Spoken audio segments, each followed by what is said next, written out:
our fathers from our youth even until this day, and have not obeyed the voice of the Lord our God. Have not obeyed the voice of the Lord our God. Now let's go to Hosea, the 1st chapter.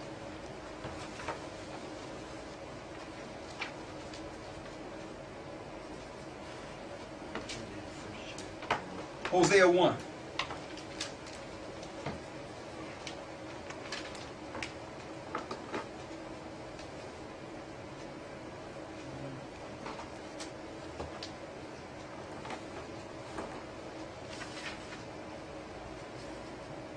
Go ahead.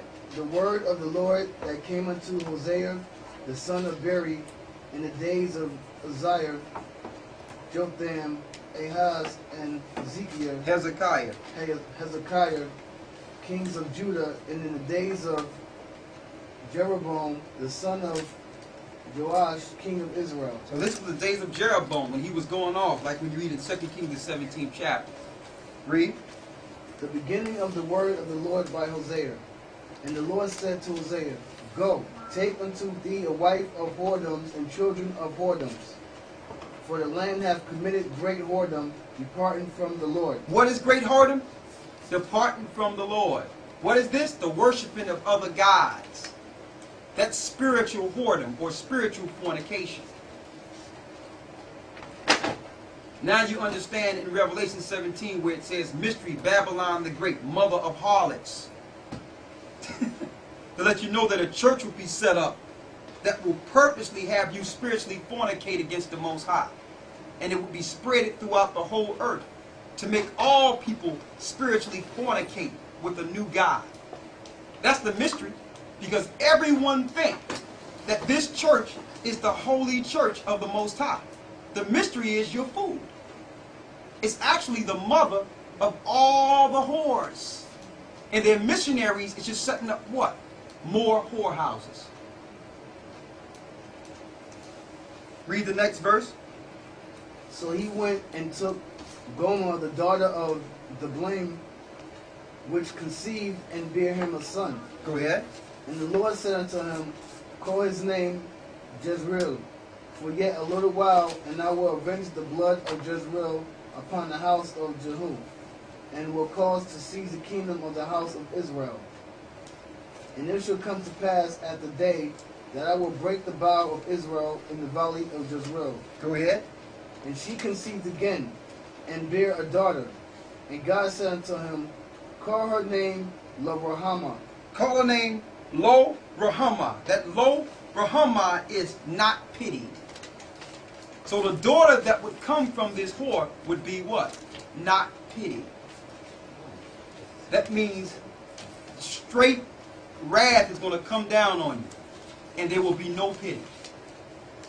Now we can understand how that happened in 70 AD when the Romans encamped around Jerusalem and started killing them. And people started eating children and killing themselves. Blood was all over the place. The Lord didn't have any pity on Israel. When the other nations came into Israel and started taking them over and destroying them and taking all their riches, the Lord had no pity. So this story is a metaphor of what Israel would go through. Read on. For I will no more have, go ahead. For I will no more have mercy upon the house of Israel, but I will utterly take them away. I will utterly take them away. Taking them out of the land. Link it up to 2 Kings, the 17th chapter. That's why Israel is not in the land. More proof that the children of Israel are scattered. So those that are in the land cannot be the people. Read.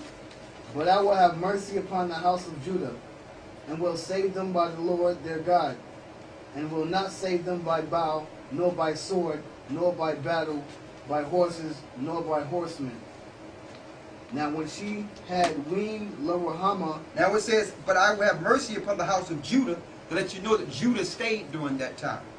And I will save them by the Lord their God, and will not save them by bow, nor by sword, nor by battle, by horses, nor by horsemen. To let you know the Most High would save them himself. His spirit would protect Judah. Why? Because when the kingdom was split, Christ would have to come through Judah. So Judah had to stay. So when the kingdom was split, Israel came over here. which are the Indian tribes, and were scattered throughout different places over there outside of Israel, and different lands. In Assyria, parts of Egypt, they were scattered. But Judah stayed put, because the Savior would come out of Judah. He couldn't scatter Judah, because Christ had to come through Judah. Read. Now when she had weaned Lo-Ruhamah, she conceived and bare a son. Then said God, call his name Lo-Ami. Call his name Lo-Ami. That Lo-Ami is not my people. Now check that out. That Lo-Ami in the Hebrew, which is, when you look at it in the Hebrew, La'aim Yah, La'a means no. La'aim Yah, not my people. So this new child is saying, listen, these people, even though they're physically my people, spiritually, these are not my people no more. Because if they were God's people, they would be following God's laws, statutes, and commandments. Right? Read. For ye are not my people, and I will not be your God. And I will not be your God. So what is the Lord doing here? Divorcing Israel. Well, divorcing Israel. I'm going to show you though. Let's keep it up, because everything that you're thinking, it's all going to come together. That's why we have a class. Read the next verse. Yet the number of the children of Israel should be as the sand of the sea, which cannot be measured nor numbered. So now they're going to start multiplying and having children, right? Read. And it shall come to pass that in the places where it was said unto them, you are not my people. What people? What place where it was said you are not God's people? Captivity. The Lord don't know nobody named Negroes, black, Puerto Ricans, Mexicans, Panamanians, Guatemalans, Brazilians. He don't know nobody named Hawaiians and Samoans and Panamanians and Indians. So in the same place it was said, you are not my people. Read. You are not my people. There it should be said to them, you are the sons of the living God. In that same place it shall be said to you, you know what? You are really the children of Israel. You're not Haitians. You're not Cubans. You understand? You're not Venezuelans. You are actually the chosen people of Israel. The people that was split and came over here through the diaspora. You're not Jamaicans. Because God never named you that. In captivity, you were called a no people. In captivity, you lost your identity. The Lord don't know Dominicans. The Lord called you Simeon. The Lord don't know Haitians. He called you Levi. Read on. Then shall the children of Judah and the children of Israel be gathered together, and appoint themselves one head. And we know who that one head is, right? That's Christ. That's the marriage. It's coming together, right? Yeah, it is. That's the marriage. Read.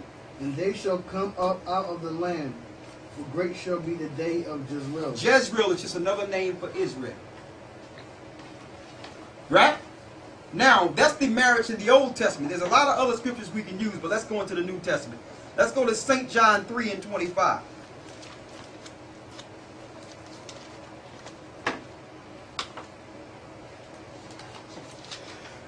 St. John 3:25.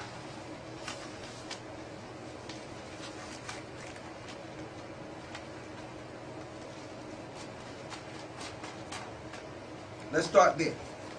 Can you read that for me, brother? Then there arose a question between some of John's disciples and the Jews about purifying. And they came unto John and said unto him, Rabbi, he has